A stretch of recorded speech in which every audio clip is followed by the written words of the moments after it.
រដ្ឋសភាអាមេរិកស្នើសុំបញ្ជីឈ្មោះមន្ត្រីរដ្ឋាភិបាលនិងក្រុមហ៊ុនដែលពាក់ព័ន្ធនឹងការបំផ្លាញលទ្ធិប្រជាធិបតេយ្យនិងសិទ្ធិមនុស្សដើម្បីដាក់ទណ្ឌកម្មលោកហ៊ុនសែនប្រកាសប្រាប់សហគមន៍អន្តរជាតិថាការបោះឆ្នោតនៅកម្ពុជាមិនចាំបាច់មានការទទួលស្គាល់ពីបរទេសនោះឡើយតុលាការនឹងបន្តនីតិវិធីសួរចម្លើយលោកកឹមសុខានៅថ្ងៃ14ធ្នូជុំវិញករណីសន្តិភាពជាមួយបរទេសនៅក្នុងការផ្សាយនារីត្រីនេះដែរយើងនៅមានបទសម្ភាសន៍ជាមួយមន្ត្រីជាន់ខ្ពស់នៃមូលនិធិ Heritage Foundation ជុំវិញការផ្ដល់អនុសាសន៍ឲ្យរដ្ឋាភិបាលអាមេរិកជួយស្ដារលទ្ធិប្រជាធិបតេយ្យនៅកម្ពុជានិងព័ត៌មានដទៃទៀតពីទូរទស្សន៍អាស៊ីសេរីសម្រាប់ខែពុធទី13ខែធ្នូឆ្នាំ2017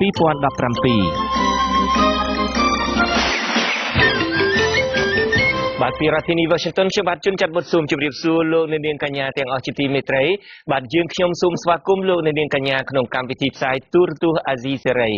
បាទជាបន្តទៅទៀតនេះខ្ញុំបាទសូមជូនព័ត៌មានពិស្ដាគណៈកម្មាធិការកិច្ចការបរទេសរដ្ឋសភាអាមេរិកស្នើសុំបញ្ជីឈ្មោះមន្ត្រីរដ្ឋាភិបាលនិងក្រុមហ៊ុនដែលពាក់ព័ន្ធនឹងអំពើពុករលួយការបំផ្លាញលទ្ធិប្រជាធិបតេយ្យនិងសិទ្ធិមនុស្សនៅកម្ពុជាដើម្បីពិនិត្យដាក់ទណ្ឌកម្មផ្នែកការទូតនិងទណ្ឌកម្មផ្នែកពាណិជ្ជកម្មបន្ថែមប្រសិនបើរដ្ឋាភិបាលនៅតែមិនលុបចោលសេចក្តីសម្រេចរំលាយគណៈបក្សសង្គ្រោះជាតិនិងបន្តការធ្វើទុកបុកម្នេញលើអង្គការសង្គមស៊ីវិលនិងបណ្ដាញសង្គមបណ្ដាញផ្សព្វផ្សាយឯករាជ្យនៅកម្ពុជាសូមអញ្ជើញលោកអ្នកនាងទស្សនាសេចក្តីរាយការណ៍អំពីរឿងនេះរបស់លោកមួងណារ៉េតពីរដ្ឋធានី Washington បន្ទាប់ពីសវនាការអស់រយៈពេលជិត2ម៉ោងកាលពីថ្ងៃទី12ខែធ្នូដើម្បីស្ដាប់សក្ខីកម្មសាកសីសំខាន់មកពីគណៈបក្សសង្គ្រោះជាតិនិងអង្គការសង្គមស៊ីវិលចំនួន2អនុគណៈកម្មាធិការកិច្ចការបរទេសរបស់សហរដ្ឋអាមេរិកបានសម្រេចពិនិត្យមើលទណ្ឌកម្មបន្ថែមទៀតដើម្បីដាក់លើរដ្ឋាភិបាលលោកហ៊ុនសែនក្នុងគោលបំណងធ្វើយ៉ាងណាស្ដារស្ថានភាពដុនដាបបច្ចុប្បន្ននៅកម្ពុជាឡើងវិញដើម្បីកំណត់ទណ្ឌកម្មថ្មីបន្ថែមឲ្យមានប្រសិទ្ធភាពនិងចំគោលដៅអនុគណៈកម្មាធិការរដ្ឋសភានេះស្នើឲ្យសាកសីជួយស្រាវជ្រាវនិងរៀបចំបញ្ជីឈ្មោះមន្ត្រីជាន់ខ្ពស់រដ្ឋាភិបាលនិងក្រុមហ៊ុនទាំងឡាយណាដែលពាក់ព័ន្ធទៅនឹងការធ្វើទុកបុកម្នេញគណៈបក្សសង្គ្រោះជាតិអង្គការសង្គមស៊ីវិលនិងប្រព័ន្ធផ្សព្វផ្សាយឯករាជ្យនៅកម្ពុជាសមាជិកសភាមកពីខាងគណៈបក្សសាធារណរដ្ឋនិងជាសមាជិកគណៈកម្មាធិការនេះលោក Dana Rora Baker សង្កត់ធ្ងន់ថាទណ្ឌកម្មដែលមានប្រសិទ្ធភាពដោយដែលបានអនុវត្តកន្លងមកលើប្រទេសផ្សេងទៀតដែរនោះគឺការដាក់ទណ្ឌកម្មសេដ្ឋកិច្ចលើបុគ្គលនៅក្នុងជួររដ្ឋាភិបាលនិងក្រុមហ៊ុនសជីវកម្មទាំងក្នុងនិងក្រៅប្រទេសទាំងអស់នោះដែលទទួលផលអំពីអំពើពុករលួយពីរបបលោកហ៊ុនសែនទណ្ឌកម្មទាំងនោះរួមមានទាំងការបង្កកនិងរឹបអូសទ្រព្យសម្បត្តិហាមឃាត់ការធ្វើពាណិជ្ជកម្មជាមួយសហរដ្ឋអាមេរិកនិងហាមឃាត់ការធ្វើដំណើរមកកាន់សហរដ្ឋអាមេរិកផងដែរ Now right now there's a lot of for example there's big problems I know of in Cambodia where people បច្ចុប្បន្ននេះយើងឃើញថាបញ្ហាធំជាច្រើនកំពុងកើតមាននៅកម្ពុជារួមទាំងការលួចប្លន់ដីធ្លីពីពលរដ្ឋដោយមន្ត្រីមានអំណាចនិងបកពួកលោកហ៊ុនសែនដូច្នេះយើងត្រូវការបញ្ជីនេះសូមរៀបចំបញ្ជីមួយឲ្យជាក់លាក់ដើម្បីអាចឲ្យគណៈកម្មាធិការរបស់យើងពិនិត្យមើលការធ្វើច្បាប់និងស្នើទៅក្រសួងការបរទេសអាមេរិកបើការស៊ើបអង្កេតបុគ្គលនិងក្រុមហ៊ុនទាំងនេះរឿងនេះយើងអាចអនុវត្តបានដោយសារតែវាមិនមែនពាក់ព័ន្ធតែឧក្រិដ្ឋកម្មផ្នែកពាណិជ្ជកម្មនោះទេប៉ុន្តែវាជាឧក្រិដ្ឋកម្មផ្នែកនយោបាយដោយការធ្វើទុកបុកម្នេញនិងសម្លាប់សកម្មជនបកប្រឆាំងផងដែរ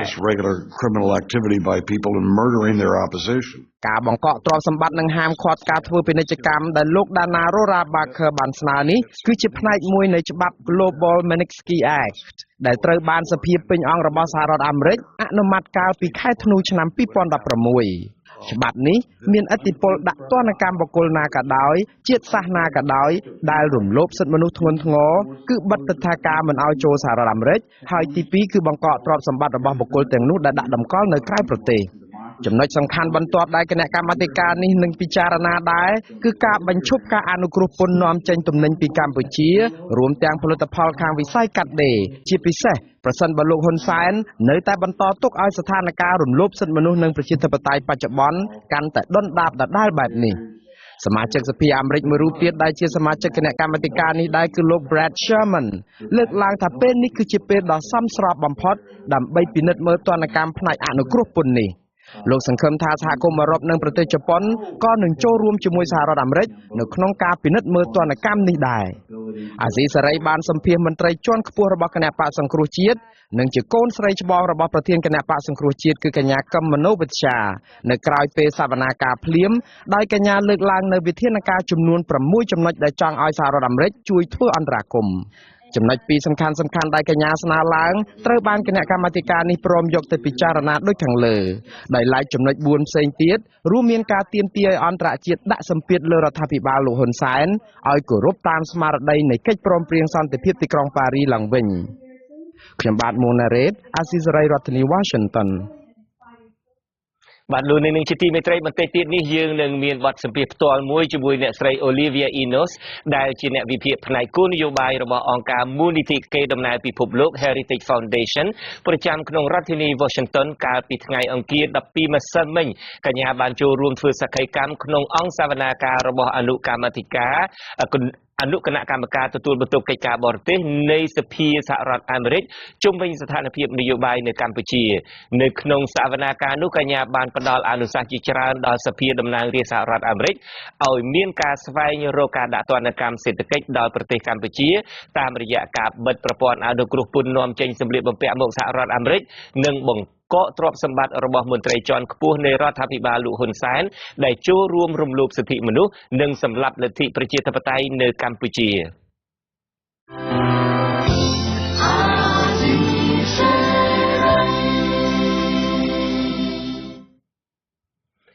បាទអ្នកខ្លំមើលការបោះឆ្នោតលើកឡើងថាប្រជាពលរដ្ឋជាច្រើនលានអ្នកអាចនឹងងើបបះបោប្រឆាំងនឹងការបោះឆ្នោតជាតិអាណត្តិទី 6 ឆ្នាំ 2018 ខាងមុខប្រសិនបើអវត្តមានបកប្រឆាំងដ៏ធំជាងគេការលើកឡើងនេះស្របពេលដែលលោកនាយករដ្ឋមន្ត្រីហ៊ុនសែនប្រកាសនៅថ្ងៃទី 13 ធ្នូថាការបោះឆ្នោតនៅតែដំណើរការទៅបានទោះបីជាគ្មានវត្តមានបកប្រឆាំងក្តីក្នុងពិធីជួបសំណេះសំណាលជាមួយគណៈកម្មការជាង 10000 នាក់នៅថ្ងៃទី 13 ខែធ្នូនេះលោកនាយករដ្ឋមន្ត្រីហ៊ុនសែនបានអង្វរឲ្យគណៈកម្មការជួយបោះឆ្នោតឲ្យលោកទៀតទោះបីជាគ្មានការចូលរួមពីគណៈបកប្រឆាំងក្តីតែលោកអះអាងថាការបោះឆ្នោតជាតិឆ្នាំ 2018 ខាងមុខនៅតែដំណើរការទៅបានលទ្ធិប្រជាធិបតេយ្យសេរីពពកនឹងមិនคล้ายទៅជាចំណាប់ខ្មាំងរបស់អ្នកណាមួយទេគ្មានការចូលរួមរបស់អ្នកការបោះឆ្នោតក៏នៅតែធ្វើសំផ្ដាំទៅឲ្យហើយក៏ត្រូវយល់ឲ្យច្បាស់ពីរដ្ឋធម្មនុញ្ញនៃប្រជាជាតិអាចារ្យកម្ពុជាអំពីចំណុចដែលចែងថាសភាមានអាណត្តិ 5 ឆ្នាំសភាមិនអាចរំលាយមុនអាណត្តិបានទេចងចាំកន្លែងនេះឲ្យច្បាស់តែបោះឆ្នោតរួចហើយគឺរួចហើយគ្មានអ្នកណាមានសិទ្ធិរំលាយសភាបាទយ៉ាងណាក៏ដោយចុះអ្នកឃ្លាំមើលការបោះឆ្នោតលើកឡើងថាការបោះឆ្នោតអាចដំណើរការទៅបានដោយការអះអាងរបស់លោកហ៊ុនសែនក៏ប៉ុន្តែពុំមែនជាការបោះឆ្នោតប្រកបដោយសេរីត្រឹមត្រូវនិងយុត្តិធម៌និងមានការទទួលស្គាល់ពីសហគមន៍អន្តរជាតិនិងអន្តរជាតិនោះឡើយអ្នកសម្របសម្រួលផ្នែកអង្គការ Conference លោកកនសាវាងមានប្រសាសន៍ថាប្រសិនបើគ្មានគណៈបកប្រឆាំងចូលរួមនោះរដ្ឋាភិបាលឬគោជបនឹងប្រឈមនឹងបញ្ហាជាច្រើននៅមុនពេលបោះឆ្នោតក្នុងនោះរួមមានការមិនទទួលស្គាល់លទ្ធផលឆ្នោតការកាត់ផ្តាច់ជំនួយដល់គោជបដូចជាសហរដ្ឋអាមេរិកនិងសហភាពអឺរ៉ុបបានប្រកាសផ្អាកជំនួយជាផ្លូវការហើយនឹងជប៉ុនក៏ពិចារណាចំពោះជំនួយដល់គោជបនេះដែរឆ្លើយតបនឹងការផ្តាច់ជំនួយនេះគោជបបានចេញសេចក្តីថ្លែងការណ៍នៅថ្ងៃទី 13 ខែធ្នូថាគោជបមានការសោកស្ដាយដែលសហភាពអឺរ៉ុបសម្រេចផ្អាកផ្ដល់ជំនួយដល់គោជបហើយថាសហភាពអឺរ៉ុបមិនត្រូវយករឿងរបស់តុលាការនិងបញ្ហានយោបាយមកដោះស្រាយជាមួយនឹងការងារបច្ចេកទេសរបស់គោជបនោះឡើយ សហភាពអឺរ៉ុបបានបញ្ជាក់ថាមូលហេតុនៃការសម្រេចផ្អាកជំនួយហិរញ្ញវត្ថុនេះគឺដោយសារតែសេចក្តីសម្រេចរបស់តុលាការកំពូលកាលពីថ្ងៃទី16 ខែវិច្ឆិកាក្នុងការរំលាយគណៈបកសង្គ្រោះជាតិដែលសហភាពអឺរ៉ុបសង្កត់ធ្ងន់ថាដំណើរការបោះឆ្នោតមួយដែលគណៈបកប្រឆាំងត្រូវបានគេផាត់ចេញតាមទំនឹងចិត្តយ៉ាងដូចនេះលទ្ធផលនៃការបោះឆ្នោតនេះនឹងមិនត្រូវមើលឃើញថាមានភាពស្របច្បាប់នោះឡើយបាទលោកនៅនាងពេលនេះកំពុងតែទស្សនាទូរទស្សន៍អាស៊ីសេរីផ្សាយចេញពីរដ្ឋធានី Washington នៃសហរដ្ឋអាមេរិកចៅក្រមស៊ើបសួរតុលាការក្រុងភ្នំពេញលោកគីរទ្ធីនឹងបន្តនីតិវិធីសួរចម្លើយលោកកឹមសុខាប្រធានគណៈបកសង្គ្រោះជាតិពីដំណើររឿងសន្តិភាពជាមួយបរទេសនៅព្រឹកថ្ងៃទី14 ខែធ្នូស្អែកនេះការសួរចម្លើយនេះនឹងប្រព្រឹត្តទៅនៅបន្ទប់សាកសួរនៃមណ្ឌលអប់រំកែប្រែទី3ឬពន្ធនាគារត្រពាំង plong ក្នុងខេត្តត្បូងឃ្មុំនេះគឺជាការសាកសួរលើកទី2ហើយក្នុងសំណុំរឿងក្តីនេះបន្ទាប់ពីការសាកសួរដាក់បន្ទុកលើកទី1ប្រមាណជាង20សំណួរកាលពីចុងខែវិច្ឆិកាកន្លងទៅនេះបាទមេធាវីម្នាក់ក្នុងចំណោមមេធាវី8រូបដែលការពារឲ្យលោកកឹមសុខាប្រធានគណៈបកសង្គ្រោះជាតិគឺលោកមេធាវីហែមសុជាតិបានឲ្យអាស៊ីសេរីដឹងថាចៅក្រមតុលាការក្រុងភ្នំពេញកន្លងមកបានសួរសំណួរលោកកឹមសុខាចាក់ឆ្ងាយពីបទចោទប្រកាន់និងជាប្រភេទសំណួរដាក់បន្ទុកដែលលោកយល់ថាសំណួរទាំងនោះមិនបានផ្ដល់ភាពយុត្តិធម៌ចំពោះកូនក្តីលោកនិងគោលការណ៍ឯករាជ្យភាពរបស់ចៅក្រមជាដើមលោកមេធាវីបន្តថានៅព្រឹកស្អែកនេះក្រុមមេធាវីនឹងចូលរួមនីតិវិធីសាកសួរនេះប៉ុន្តែនឹងជំទាស់ដាច់ខាតចំពោះសំណួរទាំងឡាយណាដែលខុសពីអង្គហេតុនិងជាប្រភេទសំណួរដាក់បន្ទុកមេធាវីការពារក្តីឲ្យប្រធានគណៈបកសង្គ្រោះជាតិម្នាក់ទៀតគឺលោកផែងហេងអះអាងថាលោកក៏នឹងចូលរួមក្នុងដំណើរការនីតិវិធីសួរចម្លើយនេះផងដែរលោកបន្តថាក្រុមមេធាវីនៅតែប្រកាន់ជំហរទាមទារឲ្យតុលាការទម្លាក់ចោលបទប្រឆាំងលោកកឹមសុខាដដែលដោយសារក្រុមមេធាវីយល់ឃើញថាលោកកឹមសុខាមិនបានប្រព្រឹត្តបទល្មើសដោយការចោទប្រកាន់របស់តំណាងអัยការឡើយសម្រាប់ក្រុមមេធាវីរបស់យើងនៅតែគិតថារឿងនេះវាអត់មានបទល្មើសកើតឡើងសម្រាប់អាដាមកឹមសុខាទេហើយពាក្យថាចោទថាសន្តិភាពឬក៏ថាត្រូវរើគ្នាជាមួយបរទេសហ្នឹងរហូតដល់ពេលហ្នឹងវាគ្មានបរទេសណាមួយដែលថាមកត្រូវរើជាមួយនឹងគាត់ឬក៏គាត់ទៅរើជាមួយបរទេសមានសកម្មភាពឬក៏មានផែនការឬក៏ស្អីជាមួយគ្នាវាអត់ក្រៅពីសកម្មភាពសម្រាប់គោលការណ៍បោះឆ្នោតតាមជាតបតៃហ្នឹងសិក្ខាសាលាអីពីរឿងគោលនយោបាយរឿងអីវាមិនមែនជារឿងដែលទៅរៀបចំផែនការក្បត់ឬក៏ផែនការត្រូវរើជាមួយបរទេសបាទការពីពេលថ្មីនេះសាលាឧទ្ធរនិងតុលាការកំពូលបានទាត់ចោលបណ្ដឹងរបស់ក្រុមមេធាវីការពារក្តីលោកកឹមសុខាដែលប្តឹងប្រឆាំងនឹងដីកាសម្រេចឃុំខ្លួនលោកកឹមសុខាដោយតុលាការសំអាងថាការសម្រេចឃុំខ្លួននេះគឺជារឿងត្រឹមត្រូវតាមច្បាប់លោកកឹមសុខាត្រូវបានតំណាងអัยការនៃតុលាការក្រុងភ្នំពេញសម្រាប់សម្រេចចោទប្រកាន់ពីបទសន្តិភាពជាមួយបរទេសតាមមាត្រា443នៃក្រមព្រហ្មទណ្ឌដែលអាចប្រឈមនឹងការជាប់ពន្ធនាគារពី15ដល់30ឆ្នាំបើតុលាការរកឃើញថាលោកបានប្រព្រឹត្តបទល្មើសដោយការចោទប្រកាន់មែននោះ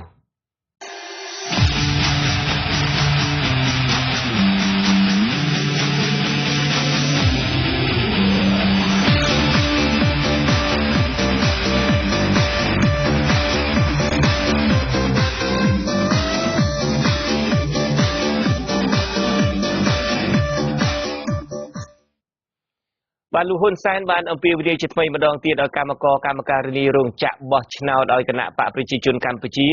ដើម្បីបន្តកាន់អំណាចតទៅទៀតការអំពាវនាវនេះធ្វើឡើងក្នុងពិធីជួបសំណេះសំណាលជាមួយកម្មការិនីនៅតំបន់ទំនប់កោះស្រូវខណ្ឌពោធិ៍សែនជ័យរាជធានីភ្នំពេញនៅព្រឹកថ្ងៃទី13ធ្នូនេះសង្គមស៊ីវិលធ្វើការរឿងបោះឆ្នោតលើកឡើងថាការយកតួនាទីនាយករដ្ឋមន្ត្រីទៅឃោសនារកសម្លេងឆ្នោតគឺធ្វើឲ្យមានភាពច្របូកច្របល់សូមអញ្ជើញលោកនាងទស្សនាសេចក្តីរាយការណ៍របស់លោកជីវិតាអំពីរឿងនេះយើងបន្តការយកចិត្តទុកដាក់ដោះស្រាយការងារធ្វើឲ្យប្រជាពលរដ្ឋកម្ពុជារបស់យើងលោកនាយករដ្ឋមន្ត្រីហ៊ុនសែនអះអាងថារដ្ឋាភិបាលរបស់លោកនឹងខិតខំពង្រីកទីផ្សារការងារនៅក្រៅស្រុកនិងសម្របសម្រួលលក្ខខណ្ឌការងារជាមួយប្រទេសដៃគូឲ្យបានប្រសើរ សម្រាប់ឲ្យកម្មករមានឱកាសទទួលបានការងារនិងប្រាក់បៀវត្សឲ្យកាន់តែច្រើនថែមទៀតចំណែកកម្មករកម្មការិនីក្នុងស្រុកវិញលោកបានលើកឡើងពីអត្ថប្រយោជន៍ជាច្រើនដូចជាការដំឡើងប្រាក់បៀវត្សជារៀងរាល់ឆ្នាំនិងអត្ថប្រយោជន៍ជាច្រើនផ្សេងទៀតឆក់ឱកាសនេះលោកនាយករដ្ឋមន្ត្រីហ៊ុនសែនក៏ប្រកាសឲ្យកម្មករកម្មការិនីនិងឪពុកម្ដាយរបស់ពួកគេបន្តបោះឆ្នោតជូនគណៈបកប្រជាជនកម្ពុជាដើម្បីឲ្យលោកមានឱកាសដឹកនាំនាវាកម្ពុជាបន្តទៀតបោះឆ្នោតជ្រើសរើសសមាជិករដ្ឋសភានៅថ្ងៃទី29ខែកក្កដាឆ្នាំ2018ហើយសង្ឃឹមថាក្មួយផ្ទាល់បូកជាមួយឪពុកម្ដាយនិងក្រុមគ្រួសារបន្តបោះឆ្នោតឲ្យគណៈបកប្រជាជននិងបោះឲ្យពូបន្តដឹកនាំតទៅទៀតយើងបានរួមសុខរួមទុក្ខជាមួយគ្នាតាំងពីគ្រាដែលលំបាកបំផុតរហូតមកដល់ដំណាក់កាលនេះលោកនាយករដ្ឋមន្ត្រីហាក់ជឿជាក់ថាការបោះឆ្នោតជ្រើសតាំងតំណាងរាស្ត្រនៅឆ្នាំ2018នឹងនៅតែដំណើរការបើទោះជាសហគមន៍អន្តរជាតិចាត់ទុកថាដំណើរការបោះឆ្នោតខាងមុខនឹងមិនអាចទទួលយកបានប្រសិនបើគ្មានវត្តមានគណៈបកសង្គ្រោះជាតិចូលរួមនោះទេមន្ត្រីអង្កេតការបោះឆ្នោតនៃអង្គការ Conference ឲ្យដឹងថាច្បាប់មិនបានហាមឃាត់ចំពោះការឃោសនាបោះឆ្នោតខុសរដូវកាលនោះទេដែលនេះជាបញ្ហាចន្លោះប្រហោងប៉ុន្តែសម្រាប់លោកនាយករដ្ឋមន្ត្រីគឺគេពិបាកយល់ណាស់ថាតើគាត់និយាយក្នុងទូនីតិអ្វីយើងបែងចែកច្បាស់ថាដូចជានាយករដ្ឋមន្ត្រីតើពេលខ្លះគាត់ក្នុងនាមជាគណៈបកនយោបាយឬមួយក្នុងនាមជាតំណាងរាស្ត្រឬក្នុងនាមរដ្ឋាភិបាលវាពិបាកអញ្ចឹងដល់ពេលខ្លះគាត់និយាយក្នុងនាមរដ្ឋាភិបាលផងក្នុងនាមគណៈបកនយោបាយផងអានេះហើយដែលវាជាចំណុចមួយដែលវាមានការច្បល់បញ្ចូលគ្នាណានៅក្នុងការបម្រើនៃប្រជាពលរដ្ឋว่าវាមានបញ្ហាត្រង់ហ្នឹងទេការបោះឆ្នោតជ្រើសតាំងតំណាងរាស្ត្រអាណត្តិទី6នឹងប្រព្រឹត្តទៅនៅឆ្នាំ2018ថ្មីនេះសហរដ្ឋអាមេរិកនិងសហគមន៍អឺរ៉ុបបានចេញសេចក្តីថ្លែងការណ៍ផ្អាកការផ្តល់ជំនួយដល់គណៈកម្មាធិការជាតិរៀបចំការបោះឆ្នោតចូលជបបន្ទាប់ពីអាជ្ញាធរក្រុងភ្នំពេញចាប់ប្រធានគណៈបកប្រឆាំងដាក់ពន្ធនាគារនិងរំលាយគណៈបកសង្គ្រោះជាតិខ្ញុំជីវិតាអាស៊ីសេរីបានលោកនៅនឹងជាទីមេត្រីសហជីពសេរីកម្មករអំពាវនាវសូមឲ្យរដ្ឋាភិបាលដោះស្រាយវិបត្តិនយោបាយនៅកម្ពុជាដោយសន្តិវិធីដើម្បីបញ្ជៀសការដាក់ទណ្ឌកម្មសេដ្ឋកិច្ចពីសហរដ្ឋអាមេរិកនិងសហភាពអឺរ៉ុបអនុប្រធានសហជីពលោកម៉ាន់សេងហាក់បានប្រាប់អាស៊ីសេរីតាមទូរស័ព្ទថាសហជីពលោកតំណាងឲ្យកម្មជនតំណាងឲ្យសមាជិកជាង 10,000 នាក់ស្នើរដ្ឋាភិបាលត្រូវស្ដារស្ថានភាពនយោបាយឲ្យវិលទៅរកភាពប្រក្រតីឡើងវិញដើម្បីបន្តទទួលបានការអនុគ្រោះពន្ធទៅលើការនាំចេញផលិតផលក្នុងវិស័យកាត់ដេរនៅកម្ពុជាការលើកឡើងរបស់អនុប្រធានសហជីពសេរីកម្មករលោកម៉ាន់សេងហាក់នេះធ្វើឡើងបន្ទាប់ពីក្រុមសហជីពចំនួន3ដែលគេជឿជាក់ថាជាសហជីពស្និទ្ធនឹងរដ្ឋាភិបាលលោកហ៊ុនសែននៅថ្ងៃទី13ខែធ្នូនេះបានសរសេរលិខិតស្នើសុំទៅស្ថានទូតសហរដ្ឋអាមេរិកនិងសហភាពអឺរ៉ុបឲ្យបន្តទិញសម្លៀកបំពាក់និងអនុគ្រោះពន្ធដល់ការនាំចូលពីប្រទេសកម្ពុជាក្រុមសហជីពទាំង3នេះរួមមានសហព័ន្ធសហជីពមិត្តភាពកម្មករសម្ព័ន្ធសហជីពជាតិនិងសម្ព័ន្ធសហជីពដើម្បីកម្មករមេដឹកនាំសហជីពទាំង3នេះក៏បានបញ្ជាក់ក្នុងលិខិតដដែលថាខ្លួនមានការព្រួយបារម្ភជាខ្លាំងចំពោះស្ថានភាពនយោបាយនាពេលនេះដែលនឹងជះឥទ្ធិពលអាក្រក់មកលើវិស័យកាត់ដេរក្រោយពេលដែលសហរដ្ឋអាមេរិកនិងសហភាពអឺរ៉ុបបញ្ឈប់ការអនុគ្រោះពន្ធនៃការនាំចេញផលិតផលកាត់ដេរសម្លៀកបំពាក់ចេញពីកម្ពុជាបញ្ហានេះនឹងនាំឲ្យប៉ះពាល់ដល់ការងារកម្មករនិយោជិតនិងប្រជាពលរដ្ឋខ្មែររាប់លានអ្នកដែលអាស្រ័យផលលើវិស័យកាត់ដេរនេះ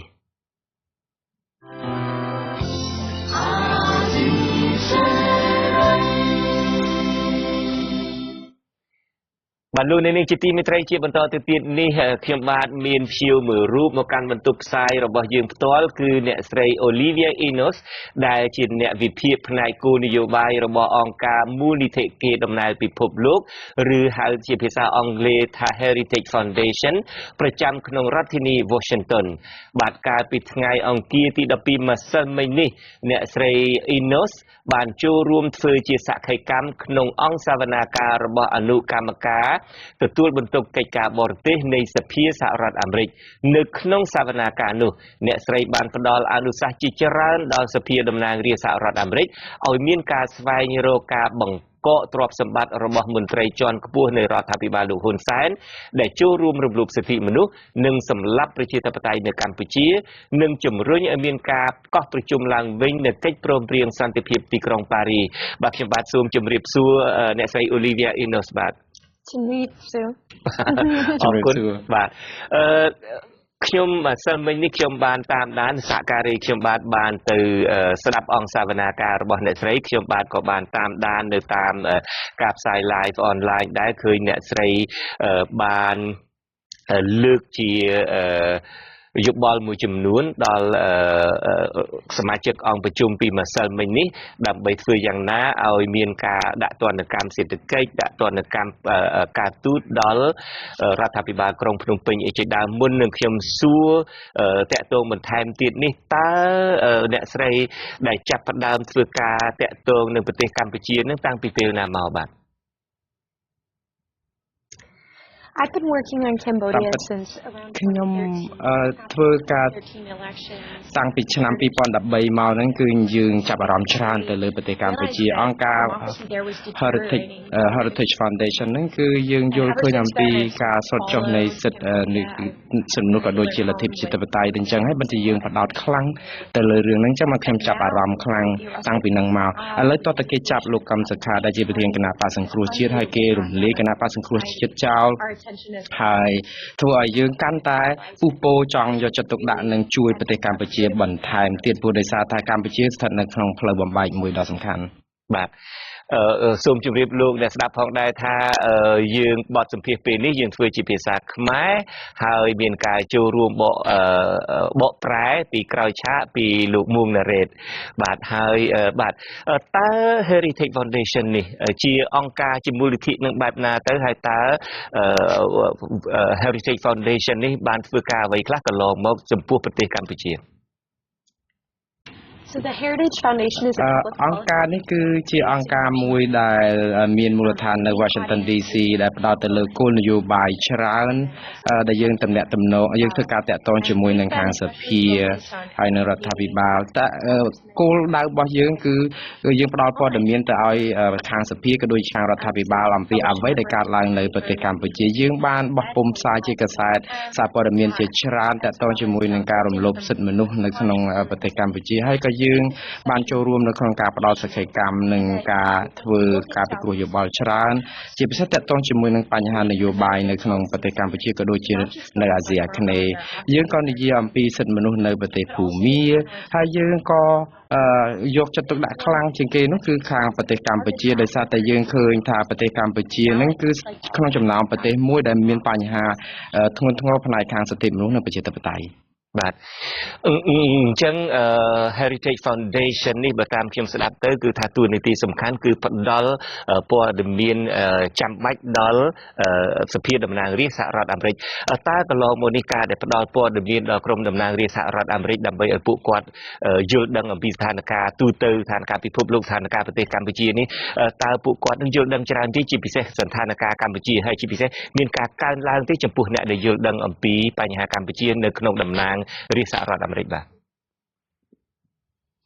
So I think it definitely depends តាមពិតទៅវាអាស្រ័យទៅលើសមាជិកសភានីមួយៗព្រោះអីយើងដឹងថាសមាជិកសភាខ្លះ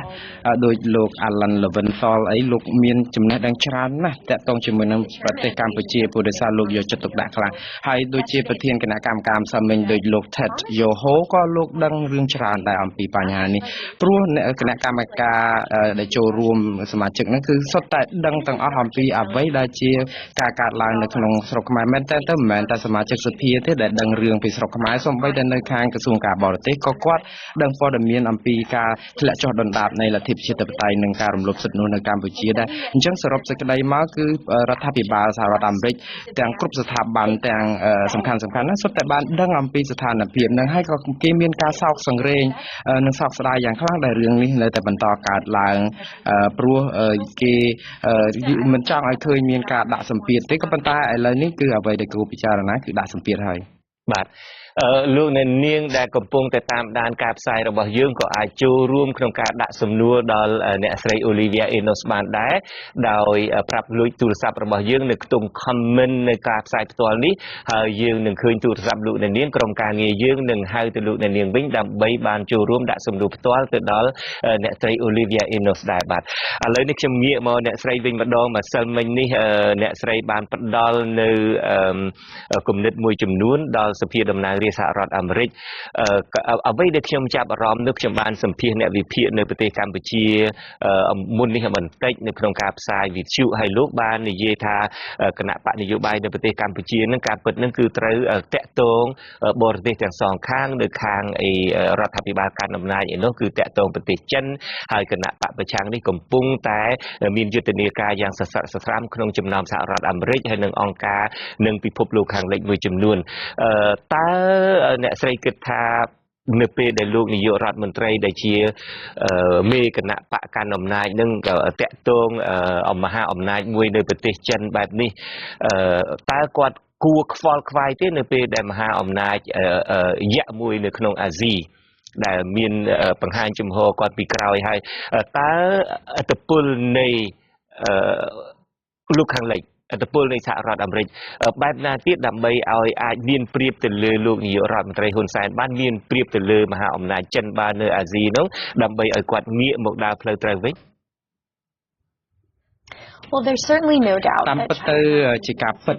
គឺប្រទេសចិនមានឥទ្ធិពលនៅលើប្រទេសកម្ពុជាគាត់ថាឥទ្ធិពលហ្នឹងគឺវាមានភាពអវិជ្ជមានច្រើនណាស់ព្រោះអីដោយសារតែអ្វីដែលហ៊ុនសែនលោកហ៊ុនសែនកំពុងតែរំលាយគណៈបកសង្គ្រោះជាតិហើយចាប់លោកកម្មសខាដាក់ពន្ធនាគារបែរជាប្រទេសចិនហ្នឹងមកគ្រប់គ្រងនៅក្នុងនេះមែនតើខ្ញុំមិនជាខ្វល់ខ្លាំងពីរឿងប្រទេសចិនទេអ្វីដែលខ្ញុំគិតថាយកចិត្តទុកដាក់ខ្លាំងហ្នឹងគឺរឿងឥទ្ធិពលរបស់សហរដ្ឋអាមេរិកក៏ដូចជានឹងសហគមន៍អឺរ៉ុបក៏ដូចប្រទេសជប៉ុនដែរព្រោះប្រទេសសំខាន់ទាំងអស់នេះហើយគឺមានឥទ្ធិពលខ្លាំងនៅប្រទេសកម្ពុជាទាំងផ្នែកសេដ្ឋកិច្ចនិងនយោបាយដូច្នេះឥទ្ធិពលរបស់ប្រទេសចិនគឺមានតែភាពអវិជ្ជមានភាគច្រើនដូច្នេះបើយើងមើលឃើញអំពីកិច្ចព្រមព្រៀងសន្តិភាពទីក្រុងប៉ារីសគឺបានកំណត់ច្បាស់ហើយថាប្រទេសម្ចាស់ហត្ថលេខីក៏ដូចជាសហរដ្ឋអាមេរិកនេះគឺមានភារកិច្ចនៅក្នុងការធ្វើយ៉ាងម៉េចឲ្យប្រទេសទាំងឡាយនៅលើពិភពលោកហ្នឹងគឺដាក់សម្ពាធទៅលើប្រទេសកម្ពុជានឹងឲ្យពិនិត្យមើលឡើងវិញនៅកិច្ចព្រមព្រៀងសន្តិភាពទីក្រុងប៉ារីសព្រោះមិនមែនចិនទេគឺប្រទេសច្រើនណាស់ដូចជប៉ុនដូចអាមេរិកក៏ដូចជាប្រទេសដទៃទៀតនឹងបារាំងផងដែរហ្នឹងគឺដែលមានភារកិច្ចនៅក្នុងការធ្វើយ៉ាងម៉េចឲ្យលោកហ៊ុនសែនគោរពស្មារតីនេះឡើងវិញដូច្នេះបើសិនជាយើងមើលយើងឃើញថាយើងចង់បានឲ្យប្រជាពលរដ្ឋជាអ្នកមានសិទ្ធិសម្រាប់ជោគវាសនារបស់ប្រទេសកម្ពុជាប្រជាធិបតេយ្យគឺគួរតែស្ថិតនៅក្នុងដៃរបស់ប្រជាពលរដ្ឋជាអ្នកសម្រេចដោយខ្លួនឯងមិនមែនជាអ្នកសម្រេចដោយលោកហ៊ុនសែនឬក៏គណៈបកប្រជាជនតែម្នាក់នោះទេអញ្ចឹងបានន័យថាយើងចង់ឲ្យប្រជាពលរដ្ឋកម្ពុជាមានសិទ្ធិសម្រេចនៅពេលដែលយើងជជែកគ្នាអំពីដំណោះស្រាយនៅប្រទេសកម្ពុជាយើងតែងតែងាកទៅកិច្ចព្រមព្រៀងសន្តិភាពទីក្រុងប៉ារីតើអ្វីត្បិតតែទាំងអស់គ្នាពីឥឡូវនេះយើងមានមតិពីរជាសំខាន់ពីខាងលោកនាយករដ្ឋមន្ត្រីហ៊ុនសែនពីខាងគណៈបកកណ្ដាលអំណាចថាកិច្ចព្រមព្រៀងនឹងស្លាប់បាត់ទៅហើយអត់មាន relevant អីតទៅទៀតទេហើយពីខាងក្រៅឯនេះវិញថានៅតែមានតម្លៃនៅឡើយដដែលតែចំពោះអ្នកស្រីវិញតើយើងអាចជាការពិតជាក់ស្ដែងតើយើងអាចកោះប្រជុំសហប្រធាននឹងអាចឲ្យប្រទេសប្រមាណដណ្ដប់នឹងចូលរួមដើម្បីងាកមកដោះស្រាយប្រទេសកម្ពុជាវិញតើអាចទៅរួចទេឬមួយក៏ពួកគាត់អាចនឹងធុញថប់ចំពោះបញ្ហាកម្ពុជាទៅហើយឬមួយក៏វាឆ្ងាយទៅហើយបាទខ្ញុំគិតថាកិច្ចសន្តិភាពទីក្រុងប៉ារីសន្ធិសញ្ញាសន្តិភាពទីក្រុងប៉ារីនេះគឺនៅតែរស់រានមានជីវិតដដែលគឺមិនស្លាប់ទេព្រោះដោយសារតែនៅក្នុងនេះគឺប្រទេសដែលជាម្ចាស់ហត្ថលេខីគឺនៅតែមានកាតព្វកិច្ចផ្លូវទូតនៅក្នុងការធ្វើយ៉ាងម៉េចឲ្យប្រទេសកម្ពុជានឹងគោរពនៅកិច្ចព្រមព្រៀងនេះឲ្យខាងតែបានដូចអ្វីដែលសំខាន់នៅក្នុងកិច្ចព្រមព្រៀងសន្តិភាពទីក្រុងប៉ារីសដែលស្មារតីមិនចេះស្លាប់នោះគឺការធ្វើឲ្យមានការបោះឆ្នោតមួយដោយសេរីត្រឹមត្រូវនិងយុត្តិធម៌ព្រោះអានេះជាកាតព្វកិច្ចដែលសន្យារួចទៅហើយអញ្ចឹងហើយបានចំពេលដែលយើងជជែកអំពីបញ្ហានេះគឺប្រទេសដែលតំណាងឲ្យម្ចាស់ហត្ថលេខីនេះគឺគេផ្ដោតខ្លាំងទៅលើការរស់ឡើងវិញការរស់នៅឡើយនៃ កិច្ចសន្តិភាពទីក្រុងប៉ារីសនេះអញ្ចឹងបានយើងចង់ឲ្យខាងរដ្ឋមន្ត្រីការបរទេសឬក៏មន្ត្រីសំខាន់ផ្នែកការទូតហ្នឹងគឺជួបជុំគ្នាដើម្បីជជែកឡើងវិញថាតើយ៉ាងណាអាចនឹងសាររើឡើងវិញនៅស្មារតីនេះដើម្បីកុំឲ្យរដ្ឋាភិបាលកម្ពុជាខកខាននៅក្នុងការអនុវត្តកាតព្វកិច្ចរបស់ខ្លួននៅក្នុងការគោរពកិច្ចព្រមព្រៀងនេះបាទក្រៅពីក្របខ័ណ្ឌនៃប្រទេសហត្ថលេខីនៃកិច្ចព្រមព្រៀងទីក្រុងប៉ារីសនេះវិញតើក្របខ័ណ្ឌអាស៊ានវិញតើប្រទេសអាស៊ានអាចនឹងហ៊ានលូកដៃចូលក្នុងបញ្ហាកម្ពុជាទេថាតើអាចមានប្រសិទ្ធភាពបែបណាដែរទេ ខ្ញុំគិតថាសហរដ្ឋអាមេរិកគឺមានឥទ្ធិពលខ្លាំងនៅក្នុងការតាក់ទងជាមួយនឹងប្រទេសជប៉ុនក៏ដូចជាសហគមន៍អឺរ៉ុបក៏មានឥទ្ធិពលនៅក្នុងប្រទេសអាស៊ានដែរអញ្ចឹងនៅក្នុងនេះសរុបសេចក្តីមកគឺប្រទេសទាំងអស់នេះក៏យល់ឃើញដូចគ្នាថានៅអាស៊ានគឺប្រទេសកម្ពុជាកំពុងមានស្ថានភាពសិទ្ធិមនុស្សនិងប្រជាធិបតេយ្យធ្លាក់ចុះយ៉ាងខ្លាំងហើយប្រទេសកម្ពុជាខ្លួនឯងប្រជាពលរដ្ឋកម្ពុជាខ្លួនឯងហ្នឹងក៏ពិនិត្យមើលទៅសហរដ្ឋអាមេរិកដែរថាមានទូនាទីនៅក្នុងការជួយធ្វើម៉េចតស៊ូមតិដើម្បីគៀងគរឲ្យអ្នកទាំងអស់នោះចូលទៅប្រទេសអាស៊ីហ្នឹងគឺជាពិសេសគឺអាចជជែកជាមួយប្រធានអាស៊ានហ្នឹងដើម្បីជជែកពីរឿងហ្នឹងអំបញ្ញមិញនេះខ្ញុំស្ដាប់សាររបស់លោកនាយករដ្ឋមន្ត្រីហ៊ុនសែនដែលគាត់បានថ្លែងទៅកាន់កម្មករជាង 10000 នាក់នៅឯតំបន់ទំនប់កប់ស្រូវដូចជារដ្ឋធានីភ្នំពេញអ្វីដែលគាត់មានប្រសាសន៍គឺបែបនេះខ្ញុំគ្រាន់តែចង់បកប្រែជាសង្ខេបជូនអ្នកស្រីស្ដាប់គាត់ថាគុំសង្ឃឹមថាអ្នកឯងទាំងអស់គ្នាមិនមានឥទ្ធិពលអីមកលើខ្ញុំបានជាដាច់ខាតនៅពេលដែលមានការបោះឆ្នោតហើយគឺសភានឹងគឺមានអាណត្តិ5ឆ្នាំហើយគ្មាននរណាម្នាក់គ្មានមហាក្សត្រនៅក្នុងរដ្ឋធម្មនុញ្ញរបស់ប្រទេសកម្ពុជាគ្មានមហាក្សត្រគ្មានរដ្ឋាភិបាលឬគ្មានសភាខ្លួនឯងនឹងមករំលាយសភានឹងបានទេហើយការបោះឆ្នោតត្រូវតែមានការបោះឆ្នោតនៅខែកក្កដានៅខាងមុខនេះទោះជាមានការចូលរួមពីអ្នកណាទោះតែមានការទទួលស្គាល់ពីអ្នកណាគាត់មិនខ្វល់ទេឲ្យតែមានការបោះឆ្នោតតើក្នុងករណីនឹងបើយើងស្ដាប់ទៅលោកនាយករដ្ឋមន្ត្រីហ៊ុនសែនគឺថាហាក់ដូចជាទោះជាយ៉ាងណាក៏ដោយគាត់ត្រូវតែកាន់អំណាចឲ្យបានក្នុងរយៈពេល5ឆ្នាំទៅមុខទៀតតើការប្រកាសដល់រឹងមាំរបស់គាត់បែបនេះការក្រាញអំណាចរឹងមាំរបស់គាត់បែបនេះយើងឮហើយអ្នកស្រីមានប្រសាសន៍ឲ្យថាសហគមន៍អន្តរជាតិនឹងនៅមានដាក់សម្ពាធអីបន្តទៀតក៏ប៉ុន្តែដាក់សម្ពាធបែបណាបើសិនជាមើលឃើញមនុស្សម្នាក់ដែលហាក់ដូចជាចង់បានអំណាចនឹងគឺខ្លាំងមែនទែនហើយរហូតដល់គាត់និយាយថាគ្មាននរណាមកអាចរំលាយបានទេនោះបាទI think that Hun Sen is scared. តែពិតទៅហ៊ុនសែនខ្លួនឯងនឹងគាត់កំពុងតែភ័យខ្លាចណាស់ព្រោះពួកគាត់អត់ចង់ឲ្យមានការបោះឆ្នោតណាដែលមានការចូលរួមពីគណៈបព្វប្រឆាំងទេហើយលោកក៏បានដឹងដែរថាសហគមន៍អន្តរជាតិនឹងគឺថ្កោលទោសស្រោចទៅលើគាត់ហើយតាំងពីក្រសួងការបរទេសអាមេរិករដ្ឋាភិបាលអាមេរិកសភាអាមេរិកនិងសហគមន៍អន្តរជាតិដូច្នេះនៅពេលនេះគឺលោកហ៊ុនសែនកំពុងតែភ័យកំពុងតែតក់ស្លុតគឺគាត់មិនដឹងថាតើនឹងទៅជាយ៉ាងម៉េចទេនៅថ្ងៃខាងមុខអ្វីដែលគាត់និយាយនេះគ្រាន់តែជាការលួងចិត្តខ្លួនឯងព្រោះគាត់ដឹងអំពីឥទ្ធិពលអន្តរជាតិហើយក៏ប៉ុន្តែកំឡាចិត្តខ្លួនឯងដើម្បីកុំឲ្យថាគាត់នឹងមានការភ័យខ្លាចតែប៉ុណ្្នឹងឯងការដែលនិយាយដូចនេះគឺគាត់ដឹងថាវានឹងមានឥទ្ធិពលខ្លាំងពីសហរដ្ឋអាមេរិកឬក៏ពីសហគមន៍អន្តរជាតិនៅក្នុងប្រទេសកម្ពុជាប៉ុន្តែគាត់ភ័យគាត់ចេះថាទៅអ្នកស្រីហាក់ដូចជាមើលធ្លុះ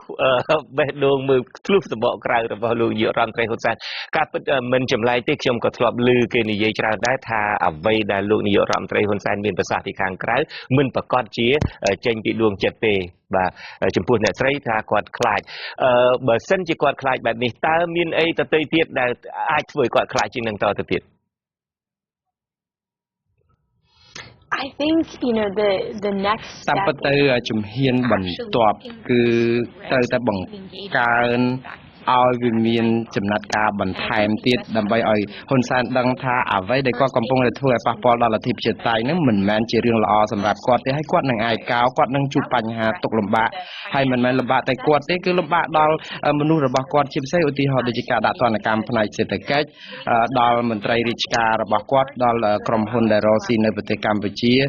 អញ្ចឹងនៅក្នុងនេះគឺយើងបានកំពុងតែស្នើឲ្យគណៈកម្មការហ្នឹងគឺដាក់សម្ពាធទៅលើរដ្ឋាភិបាលហ៊ុនសែនជាពិសេសបុ គល់ដែលក្នុងជួររដ្ឋាភិបាលតែបើសិនជាមានបញ្ហាដាក់ទណ្ឌកម្មបង្កកទ្រព្យសម្បត្តិនេះគឺគាត់រឹតតែភ័យខ្លាចជាងនឹងទេព្រោះមន្ត្រីរបស់គាត់នឹងមានការថ្នាំងថ្នាក់យ៉ាងច្រើនចឹងនៅក្នុងនេះគឺសហរដ្ឋអាមេរិកនេះគឺក៏នៅកំពុងតែពិនិត្យមើលអំពីប្រវត្តិសាវតានៃការប្រព្រឹត្តខុសឆ្គងរបស់រដ្ឋាភិបាលហ៊ុនសែនក៏ដូចជាមន្ត្រីរបស់គាត់ដែលក្នុងការដែលធ្វើឲ្យមានបញ្ហារំលោភសិទ្ធិមនុស្សហើយគេនឹងធ្វើចំណាត់ការនឹងបន្ថែមតទៅទៀតចឹងចំណុចសំខាន់ដែលសហរដ្ឋអាមេរិកត្រូវធ្វើបន្តទៀតនេះគឺដូចខ្ញុំបានជម្រាបរួចទៅហើយមួយទៀតគឺសហរដ្ឋអាមេរិកគឺមិនត្រូវបង្អង់ដៃនៅក្នុងការហៅអំពាវនាវឲ្យហ៊ុនសែនដោះលែងលោកកឹមសុខាទេការដែលអំពាវនាវឲ្យគាត់ដោះលែងលោកកឹមសុខាជាបន្ទាន់នឹងអត់លក្ខខណ្ឌនោះមិនមែនបានន័យថាគុំអន្តរជាតិខ្លាចគាត់ទេប៉ុន្តែទុកឱកាសឲ្យគាត់កែខ្លួនបាទលើនេះខ្ញុំសូមផ្អាកសំណួរខ្ញុំជាមួយនឹងអ្នកស្រី Olivia Innocent ពីព្រោះថាយើងមានអ្នកហៅចូលម្នាក់មកពីក្រុងភ្នំពេញគឺលោកសុផលបាទសូមអញ្ជើញសូមស្ដាប់សំណួររបស់លោកសុផលសូមអញ្ជើញបាទសូមអញ្ជើញលោកប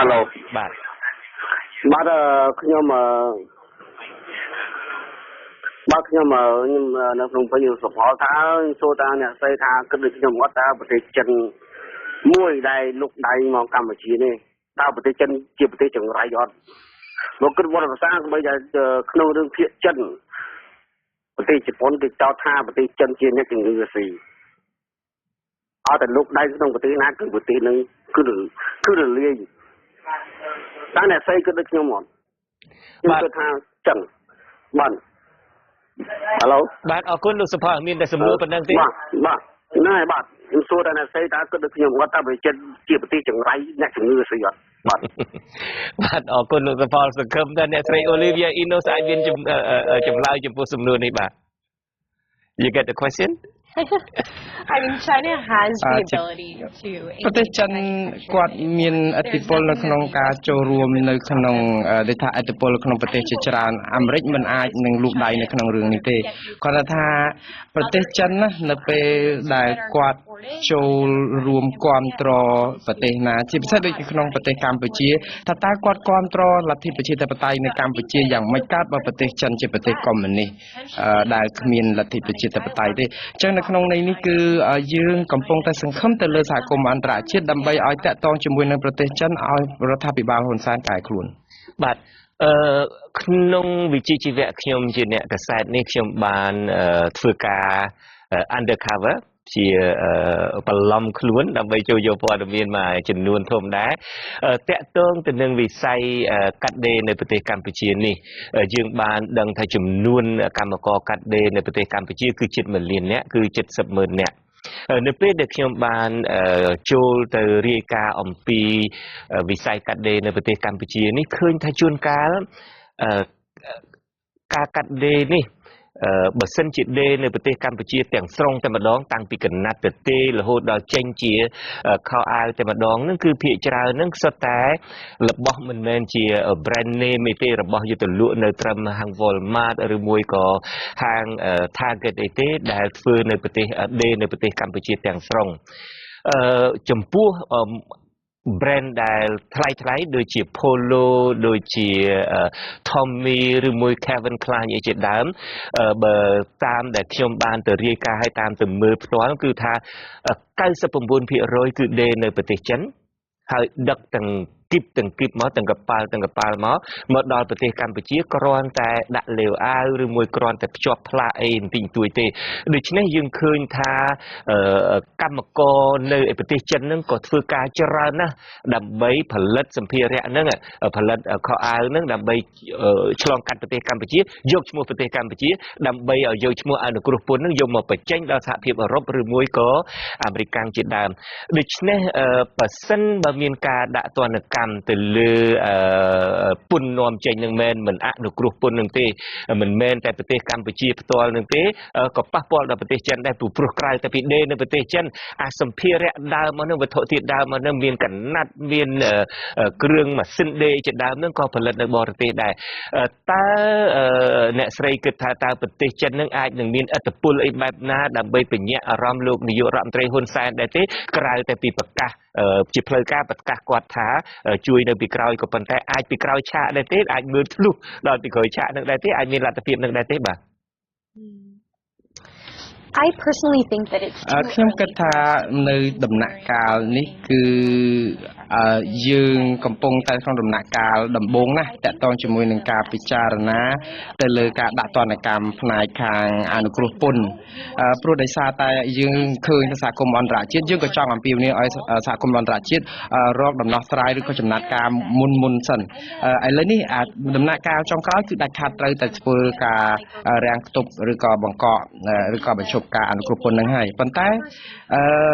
អ្វីដែលធ្វើនេះបើខ្ញុំមើលគឺបើដាក់រឹបពន្ធហ្នឹងគឺយើងធ្វើឲ្យអ្នកដែលប៉ះពាល់ខ្លាំងគឺប្រជាពលរដ្ឋកម្ពុជាទាំងមូលតែម្ដងជាពិសេសកម្ពុជាដែលមានកម្មករកាត់ដេរដល់ទៅលានអ្នកដូចនេះគ្រាន់ថាសហរដ្ឋអាមេរិកនិងសហគមន៍អន្តរជាតិគឺនឹងមិនចោលជំរឿននេះទេគ្រាន់តែឥឡូវនេះគេឲ្យឱកាសដល់លោកហ៊ុនសែននៅក្នុងការកែប្រែឲ្យទាន់ពេលវេលាជាជាងការយឺតពេល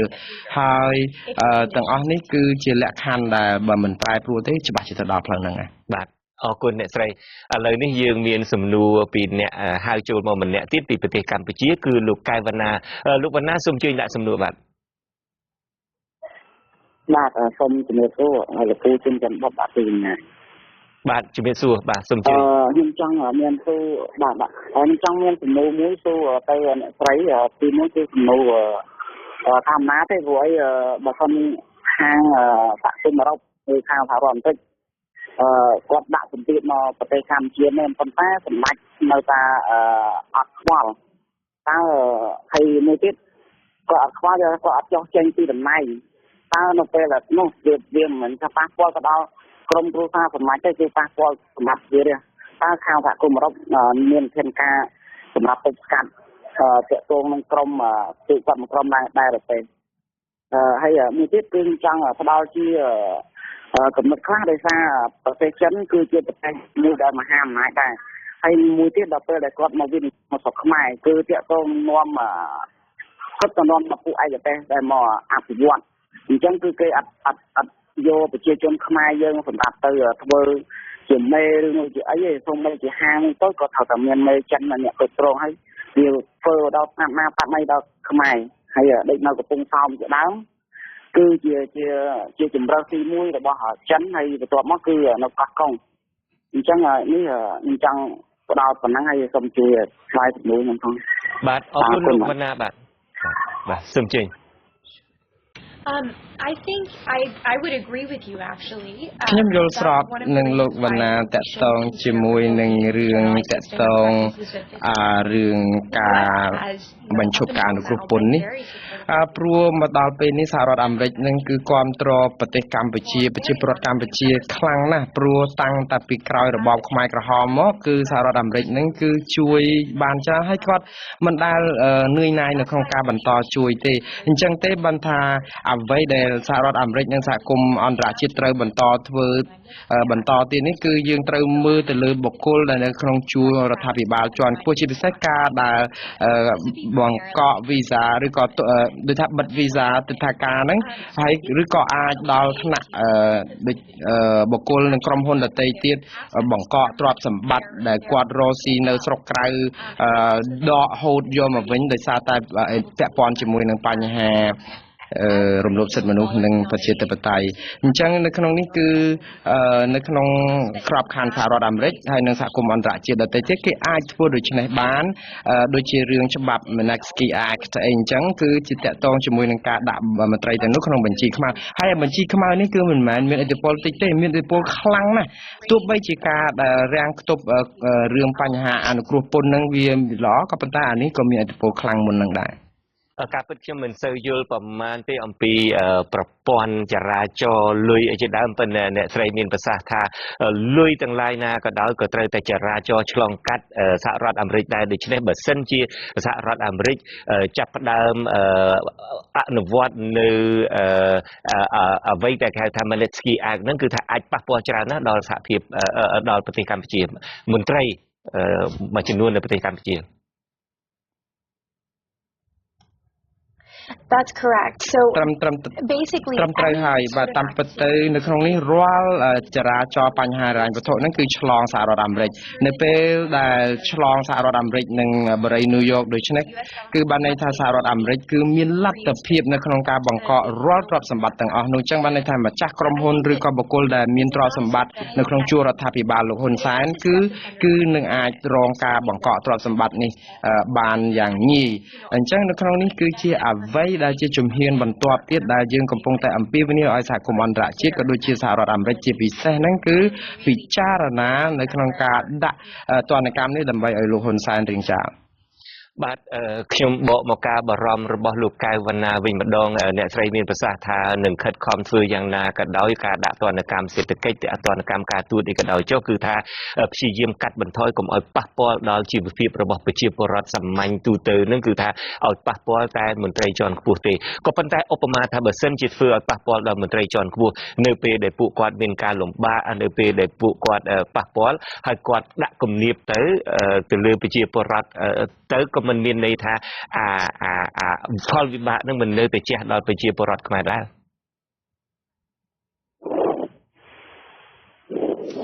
I think that តាមពិតទៅដូចខ្ញុំថាហ៊ុនសែនគាត់មិនបថុយទេមិនបថុយនៅពេលដែលមានការដាក់ទណ្ឌកម្មបែបនេះទេព្រោះយើងមើលហើយនៅកូរ៉េខាងជើងកាលពីលោកអូបាម៉ានៅជាប្រធានាធិបតីគឺដាក់សម្ពាធទៅលើលោកប្រធានាធិបតីគឹមចុងអ៊ុនមន្ត្រីរបស់គាត់ហ្នឹងគឺគេដាក់ទណ្ឌកម្មយ៉ាងតឹងរ៉ឹងមែនតើទៅគឺឈ្មោះទាំងអស់នោះគឺមាននៅក្នុងបញ្ជីដែលគេដាក់ទណ្ឌកម្មគឹមចុងអ៊ុនកាលពេលនោះគឺគាត់មួម៉ៅខ្លាំងមែនតើគឺគាត់ខឹងដោយសារអីដោយសារសម្ពាធនឹងគឺវាប៉ះពាល់ខ្លាំងដល់ហេដ្ឋារចនាសម្ព័ន្ធមន្ត្រីរាជការដែលមានការថ្នាំងថ្នាក់ដូចគ្នានៅឯប្រទេសកម្ពុជាដែរលោកហ៊ុនសែននឹងច្បាស់ជាទប់ទល់នឹងមន្ត្រីរបស់គាត់ដែលក្រោកបះបោតវ៉ាដោយសារតែមានបញ្ហាដែលធ្វើបាបឬក៏រាំងខ្ទប់ផ្នែកសេដ្ឋកិច្ចហិរញ្ញវត្ថុនេះ បាទសង្ឃឹមថាលោកនឹងព្រួយចិត្តតាមក៏ប៉ុន្តែខ្ញុំមិនដឹងថាតើព័ត៌មាននឹងច្បាស់ឬមិនច្បាស់ទេក៏ប៉ុន្តែខ្ញុំចាំថាធ្លាប់អានកាសែត Libération របស់បារាំងម្ដងថាធនធានរបស់លោកនាយករដ្ឋមន្ត្រីនឹងមានដល់តែវល់billion ដុល្លារសហរដ្ឋអាមេរិកឯនោះហើយមានសេចក្តីរាយការណ៍ដទៃទៀតដែលយើងមិនដឹងថាពិតឬមិនពិតទេថាប្រាក់របស់គាត់នេះមានដាក់នៅធនាគារក្រៅប្រទេសអីជាដើម តើការដែលដាក់នៅធនាគារក្រៅប្រទេសខ្ញុំនៅតែមិនយល់ដែរថាបើសិនឧបមាថាបើសិនជាដាក់នៅធនាគារនៅប្រទេសស្វីសឧទាហរណ៍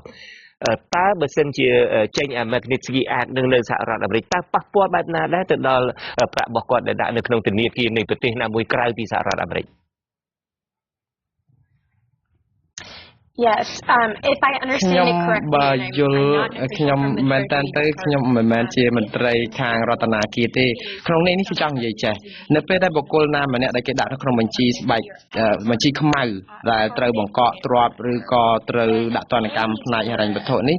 គឺធនាគារទាំងឡាយណាក៏ដោយឲ្យតែគាត់មានការពាក់ព័ន្ធដាក់លុយកាក់មិនចំពោះថានៅសហរដ្ឋអាមេរិកឬក៏នៅ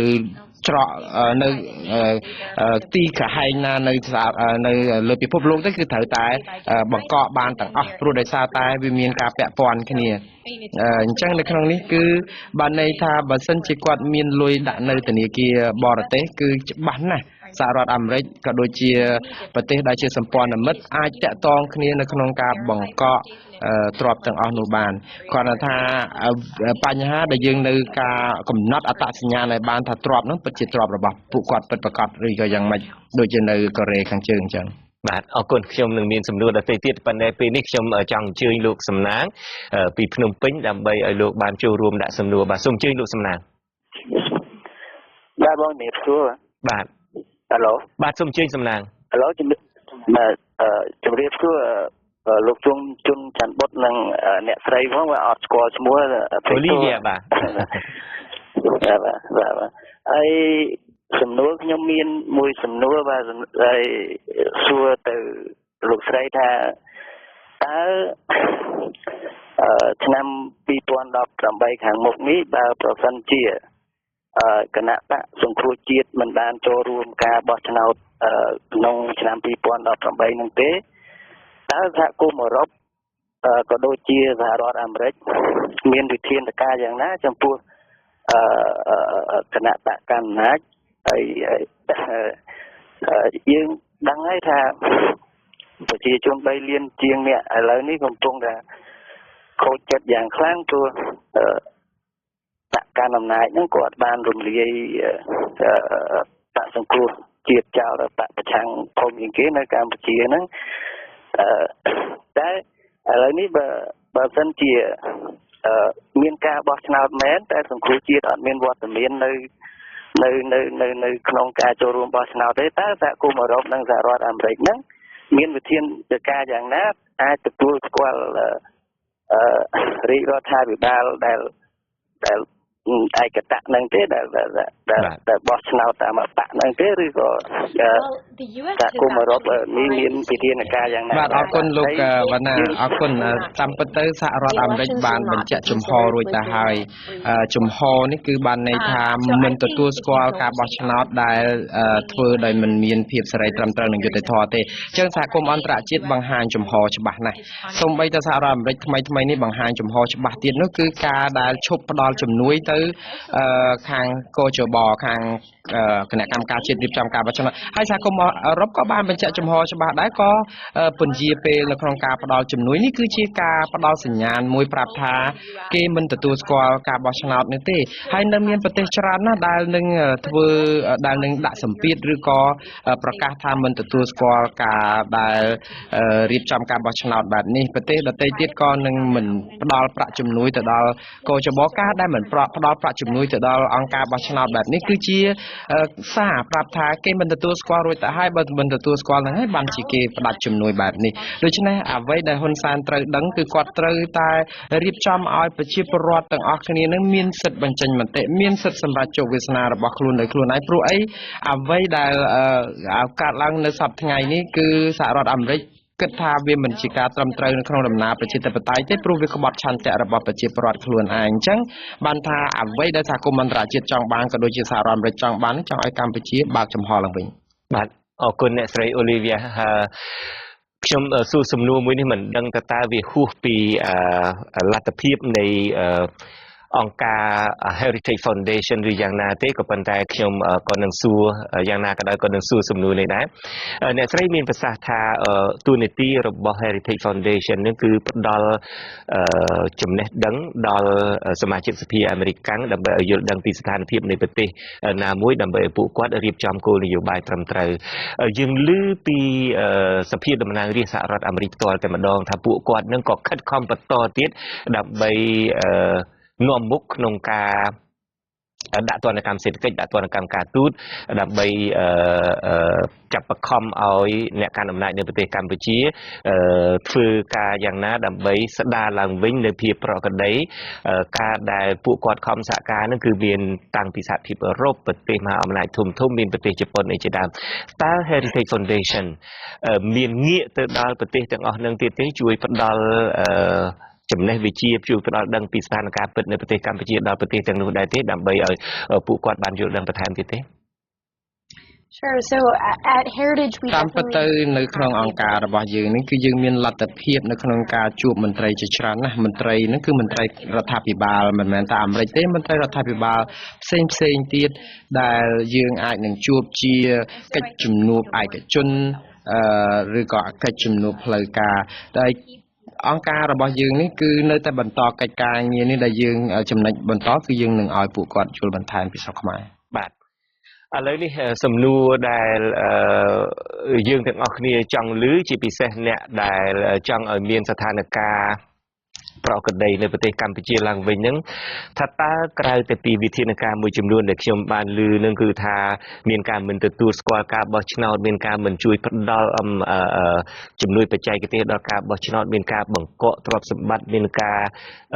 បំបិទទិដ្ឋាការអីហ្នឹងតើសហរដ្ឋអាមេរិកឬពិភពលោកគួរធ្វើអ្វីថែមទៀតដើម្បីជួយស្ដារស្ថានភាពនៅប្រទេសកម្ពុជា Well, I think, in the event ខ្ញុំគិតថា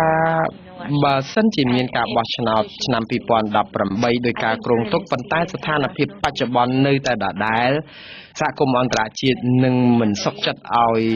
ស្ថានភាពនឹងនៅអញ្ចឹងទេព្រោះប្រជាពលរដ្ឋកម្ពុជាមិនអាចនឹងបង្ហាញចំហឬក៏ឆន្ទៈរបស់ខ្លួនបានត្រឹមត្រូវទេបើសិនជាស្ថានភាពនេះហើយការដែលគេធ្វើបន្តនោះមិនមែនតែរឿងហិរញ្ញវត្ថុឬការទប់ស្កាត់ឬក៏ការដាក់ទណ្ឌកម្មផ្នែកហិរញ្ញវត្ថុហ្នឹងទេគឺមានច្រើនតទៅទៀតឥ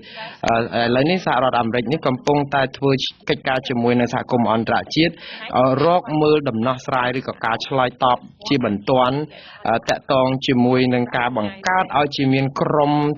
ទំនាក់ទំនងមួយ